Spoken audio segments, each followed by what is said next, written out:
안녕하세요. 광주북구 평생학습관 SNS 플랫폼 창업과의 시간입니다. 벌써 이제 9번째 수업이 되겠는데요. 오늘과 다음 시간까지 해서 다루지 못했던 플랫폼 중에 하나인 오디오 플랫폼에 대해서 소개해드리고자 합니다. 카카오톡이나 인스타그램, 페이스북이나 유튜브, 트위터나 틱톡 이렇게 여러분들도 아시는 수많은 SNS 플랫폼들이 있습니다. 이런 소셜 플랫폼을 모두가 사용을 해보셨을 텐데요. 이렇게 자기 표현의 시대가 디지털 기술과 맞물리면서 더욱더 많은 이런 플랫폼들이 생겨나고 있습니다. 아직까지도 이 SNS 플랫폼에 대해서 한다면 거의 텍스트 위주 혹은 사진이나 영상까지로 여러분들이 이해를 하고 계실 텐데요. 요즘은 이제 영상과 이미지를 넘어서 오디오 플랫폼, 그러니까 음성 기반의 소통 플랫폼이 성장하고 있습니다. 이렇게 시대의 흐름에 따라 SNS 플랫폼의 성격도 많이 달라지고 있는데요. 그 중에 요즘 큰 관심을 받고 있는 플랫폼인 오디오 플랫폼, 소셜 음성 플랫폼에 대해서 소개를 해드리겠습니다. 스마트폰이 등장한 이후에 본격적인 동영상 시대가 도래했었죠. 오디오 콘텐츠는 자연스럽게 등한시되게 되었습니다. 오디오 콘텐츠를 한다면 거의 라디오를 생각할 수가 있는데 그 전에는 카세트 플레이어 이런 것들을 사용하기도 했었고, 라디오라고 한다면 FM 이런 라디오를 주파수를 맞춰야 되다 보니까 아무래도 찾기도 힘들 뿐만 아니라 불편함이 많이 있었죠. 왜냐하면 내가 해당 라이브를 들어야만 해당 라디오를 들을 수가 있었고, 실시간으로만 들을 수 있었기 때문에 내가 원하는 시간에 원하는 장소에서 음성 기반 플랫폼, 그러니까 라디오 방송을 듣기는 어려웠습니다. 점진적으로 라디오 방송은 보이는 라디오로 볼거리를 제공하는 그런 성장을 하게 됐는데, 이 이후에 오디오 콘텐츠는 옛날 감성을 불러일으키는 레트로 요소 이 정도만 역할을 했었지 그렇게 오디오 플랫폼에 대한 성장은 기대하기 어려웠습니다. 그런데 이제 코로나19가 왔었죠. 이 코로나19가 오디오 플랫폼 시장에는 큰 변화를 주는 계기가 되었는데요. 지속되는 비대면 일상 속에서 온라인 콘텐츠의 성장은 더욱더 가파르게 증가했었고, 시각적인 콘텐츠에 대한 피로도가 상승했다라는 결과가 있었습니다. 유튜브에도 너무나 많은 영상들이 있고, 인스타그램과 페이스북에도 너무나 많은 시각 자료가 있다 보니까 눈이 많이 지친다는 거였죠. 이제는 눈을 감고 귀를 통한 음성 기반의 플랫폼에 대한 수요가 증가하게 됐습니다. 그 반증으로 소셜 음성 플랫폼, 오늘의 주제인 이 음성 기반 플랫폼이 크게 성장하게 되었는데, 다시 한번 이 소셜 음성 플랫폼의 소개를 드리자면은 음성을 기반으로 하는 소통 플랫폼이라는 겁니다.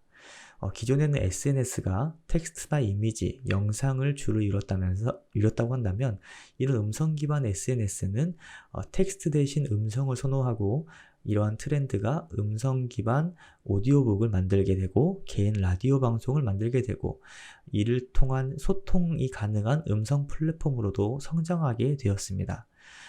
비대면 시대에 SNS가 유일한 소통 방법이 되었기 때문에 디지털로 소통할 수 있는 방법을 찾던 도중에 텍스트와 이미지가 아닌 자신의 정확한 기분과 감정을 나타낼 수 있는, 그렇다고 영상과 같이 어려운 것도 아닌 바로 녹음해서 전달할 수 있는 음성 소통 플랫폼에 대한 수요가 증가하였고, 본인의 감정을 더 진솔하게 그리고 편하게 전달할 수 있는 이런 트렌드가 성장하게 되었습니다. 아마 이해가 안 되실 수도 있을 것 같아요. 아니, 유튜브로도 충분히 들으는 게 가능한데 내가 안 보면 되는 것이지 굳이 음성 기반 플랫폼이 필요한가 싶은데, 여러분 멀티태스킹이라고 들어보셨죠? 멀티태스킹이란 한 번에 여러 가지를 할 수 있는 다중 작업을 의미합니다. 한마디로 눈과 귀를 모두 집중해야만 이해할 수 있는 영상 콘텐츠와는 달리 오디오 콘텐츠는 내가 운동을 하면서 혹은 샤워를 하면서 혹은 자기 전에 귀만 열려 있다면 할 수 있는 것들이 있다 보니까 내가 다른 작업을 하거나 다른 행동을 할 때도 귀로는 그 플랫폼을 접할 수 있다라는 멀티태스킹이 가능한 것, 그게 오디오 플랫폼의 장점이었습니다. 정해진 시간에 실시간으로 참여할 수 있었던 라디오 방송과는 달리 현대의 오디오 콘텐츠는 내가 원하는 때에 원하는 장소에서 언제나 들을 수 있었기 때문에 촘촘한 스케줄을 소화하는 요즘 젊은 시대의 사람들에게는 더욱 매력적으로 다가왔다고 합니다. 영상 매체에 익숙했던 MZ세대, 그러니까 2030 세대에게는 오디오 콘텐츠가 오히려 생소한 만큼 신선하게 다가왔습니다. 왜냐하면 라디오라는 걸 접했던 부분보다는 오히려 영상에 대해서 접근하기 편했던 게 2030 세대였으니까요. 그러던 중에 라디오 플랫폼, 예를 들면 스푼 라디오라고 대표되는 이 플랫폼은 MZ세대에게 오디오 콘텐츠를 새로운 미디어로 인식하고 또한 발전할 수 있다라고 표현한 바가 있습니다. 기성세대에는 이미 유행이 지내버린 옛것과 같은 인식이지만 오디오 콘텐츠를 처음 접하는 2030 세대에게는 오히려 새롭고 혁신적이고 신선하다는 그 평을 받고 있는 것이죠. 더 나아가서 목소리가 주는 친밀함이 하나의 장점으로 부각되고 있습니다. SNS, 그러니까 소셜미디어에서 다양한 사람들과 소통을 즐기는 2030 세대들은 텍스트보다는 친밀하지만 얼굴 노출의 부담은 적은 오디오, 이 플랫폼에 대한 긍정적인 반응을 보이고 있습니다. 내가 상대방과 소통하고 싶은데 텍스트는 조금 무미건조하고 그렇다고 영상통화는 조금은 거부스러운 사람들에게는 음성만한 게 없다라는 거였죠.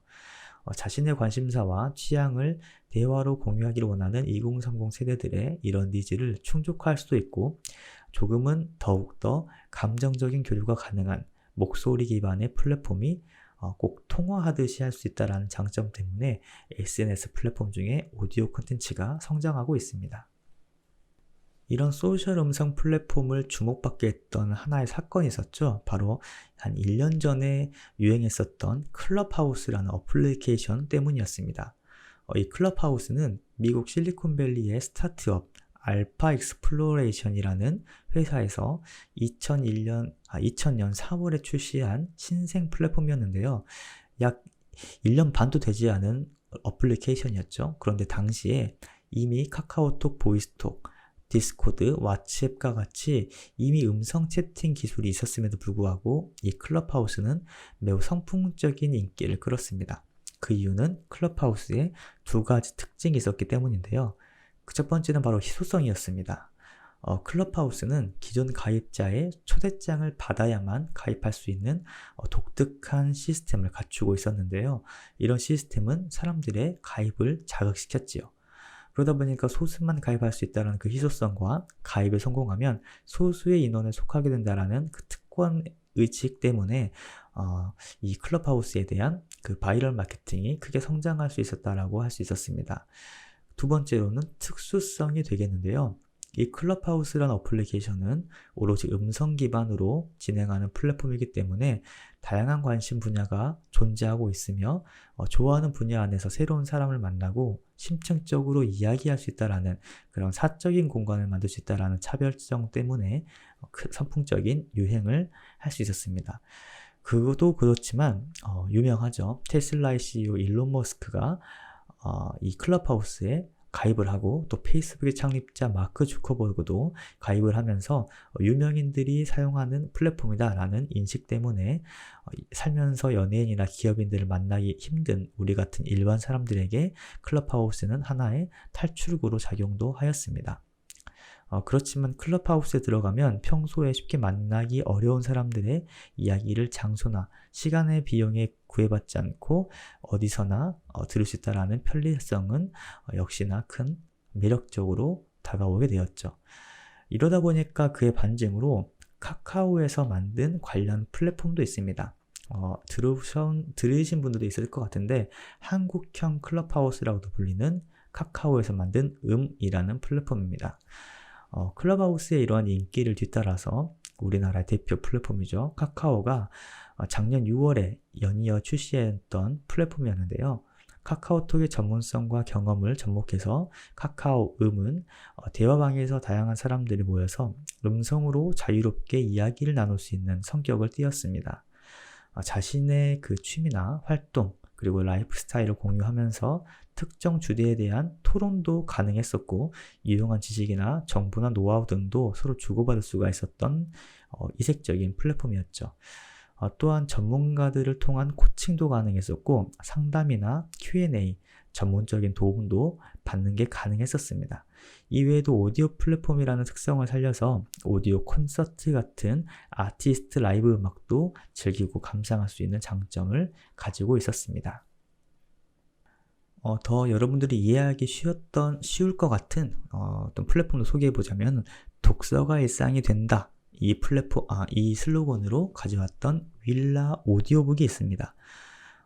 아마 이용하시는 분들도 많을 거라 생각하는데요. 국내 오디오북 플랫폼의 가장 큰 그 시장 지배력을 가지고 있는 윌라 오디오북입니다. 이런 오디오 트렌드와 구독 경제라는 트렌드가 결합해서 만든 서비스라고 할 수가 있는데요. 코로나19가 시작됐던 작년부터 전체 회원수가 거의 400%가 증가했다고 합니다. 이는 무료 플랫폼이 아니라 유료거든요. 매달 정기 구독비를 내야 하는데도 불구하고 귀로 듣는 서점, 귀로 듣는 도서관이라는 그 플랫폼의 성격을 띄어서 많은 사람들이 귀로 책을 듣고 있는 거죠. 컨텐츠의 낭독자로서는 전문 성우도 있고 해당 작가도 있고요. 전달력 향상에 집중하여서 독자들에게 최상의 몰입감을 제공할 수 있는 그런 서비스를 제공하고 있습니다. 내가 운전하면서도 혹은 잠자기 전에 아니면 내가 샤워할 때도 직접 책을 읽지 않아도 전문 성우가 이 윌라 오디오북을 통해 책을 읽어주는 거였죠. 그러다 보니까 시간과 장소에 구애받지 않고 독서를 할 수 있다는 장점으로 바쁜 일상 속에 사는 우리 현대인들이 많은 관심을 가지고 있다고 합니다. 또 하나는 스푼 라디오라는 플랫폼도 있는데요. 유튜브 광고를 보신 분들은 많이 접해보셨을 것 같아요. 스푼 라디오 광고를 많이 했었거든요. 특히 2030 세대에게 많이 사랑을 받고 있는 플랫폼인데 틱톡이나 유튜브와 같이 영상 콘텐츠로는 내가 접근하기 힘들다고 생각하는 분들이 많죠. 왜냐하면 얼굴 노출해야 되거나 특별한 장기가 있어야 되거나 다양한 재능이 요구되기 때문에 그 도전이 부담스러운데요. 이 스푼 라디오라는 플랫폼은 내가 목소리만으로도 크리에이터가 될 수 있고 DJ가 될 수 있다 보니까 자기 개발이나 자기 표현의 욕구를 가지고 있는 젊은 세대들에게는 하나의 자기 개발의 장으로 사용되고 있는 스푼 라디오라는 플랫폼도 있습니다. 이와 비슷한 플랫폼도 소개해 드릴 게 있는데 바로 네이버 오디오 클립이라는 플랫폼입니다. 이 역시 어플리케이션으로 존재하고 네이버에서 제작하는 플랫폼이다 보니까 네이버 웹사이트 안에서도 활동할 수가 있는데요. 제가 다음 시간에 소개해 드릴 플랫폼이 바로 이 네이버 오디오 클립입니다. 말씀드렸던 스푼 라디오도 내가 목소리만으로 DJ가 될 수 있고 또한 아티스트가 될 수 있던 것처럼 네이버에서 주관하는 이 플랫폼 오디오 클립도 여러분들이 쉽게 목소리만으로 컨텐츠를 제작하는 크리에이터가 될 수 있습니다. 역시 무료로 이용할 수 있고요. 네이버라는 그 검색 엔진에서 만든 플랫폼이다 보니까 더욱더 많은 사람들이 쉽게 유입할 수 있는 장점을 가지고 있습니다. 아까 말씀드린 스푼 라디오 같은 플랫폼은 일단은 스푼 라디오를 알아야 하고 해당 어플리케이션에 가입해야만 나의 고객이나 구독자가 될 수 있는데 네이버는 그런 거와는 조금 다르죠. 네이버에 검색만 해도 나의 플랫폼, 그러니까 네이버에 A라는 걸 검색했는데 네이버 안에서 내 오디오 클립 컨텐츠가 노출될 수 있다는 그 장점 때문에 좀 더 쉽게 접근할 수 있고 성장할 수 있다는 동력이 되어서 오디오 클립으로 유입이 많이 되고 있는 상황입니다. 이에 대한 자세한 사항은 다음 시간에 소개해 드리도록 하겠습니다. 마지막으로 소개해 드릴 플랫폼은 팟빵인데요. 이 역시 관심 있으신 분들은 이미 접해보셨을 유명한 플랫폼이죠. 쉽게 말하면 녹음되어 있는 라디오라고 할까요? 다 지금까지 소개했던 플랫폼이 다 일맥상통하긴 한데요. 라이브라기보단 녹음되어 있고 이미 진행되어 있던 컨텐츠가 저장되어 있다 보니까 이 팟빵은 쉽게 말하면 누군가가 올려둔 라디오 컨텐츠라고 하는 게 편할 것 같네요. 팟빵 말 그대로 한때 유행했었던 팟캐스트를 한국화시킨, 그래서 팟빵이라고도 부르는데 저도 한때는 많이 이용했었던 컨텐츠였습니다. 꽤나 유명한 분들이 많이 운영하고 있고 연예인이나 작가, PD분들도 많이 운영을 하고 있죠. 귀로 듣는 뉴스 이런 것들을 관심 있으신 분들이나 시사상식에 대한 관심이 있으신 분들은 이 팟빵을 통해서도 많이 도움을 받으셨을 거라 생각합니다. 이제 마지막으로 이 소셜 음성 플랫폼 또한 오디오 콘텐츠의 전망에 대해서 말씀을 드리고 마무리를 하고자 합니다. 이 오디오 콘텐츠는 영상 콘텐츠에 비해서 제작비가 저렴하죠. 이 역시 다음 시간에 소개를 해드리겠지만 장비가 필요 없다고도 할 수가 있겠죠. 난 스마트폰 하나만 있어도 바로 녹음은 가능하고 PC에서도 그냥 마이크 하나만 있어도 녹음이 가능하니까요. 별도의 제작비가 들지 않는다라는 거죠. 또한 친밀감을 주는 실제 목소리가 매개체이기 때문에 영상보다 충성 고객을 만들기에 더 유리하다고 할 수가 있겠습니다. 영상은 아무래도 시선이 많이 분산되고 다양한 효과음 이런 것들로 내가 보는 게 눈으로 보는 게 더 크지 귀로 듣는 거는 조금 약하다고 할 수가 있죠. 그런데 오디오 콘텐츠는 순수하게 내 소리로만 이루어지는 플랫폼이다 보니까 오히려 더욱 충성 고객을 만들 수가 있다. 그리고 더 감성적으로 다가갈 수가 있다. 그래서 친밀감을 줄 수 있다는 장점이 있습니다. 또한 시각적 요소와 상관없이 다양한 개성을 보여줄 수 있다는 장점도 있죠.